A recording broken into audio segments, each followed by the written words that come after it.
एक शहर में आरव नाम का लड़का रहता था। उसे मोबाइल गेम खेलने की बहुत आदत थी। एक दिन उसके दादाजी ने उसे एक छोटा सा पौधा दिया और कहा, इसे रोज पानी देना।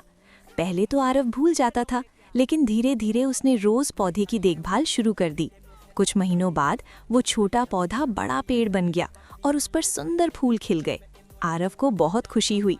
उसे समझ आया कि समय और मेहनत देने से ही अच्छी चीजें उगती हैं। मॉरल: धैर्य और मेहनत से ही अच्छे परिणाम मिलते हैं।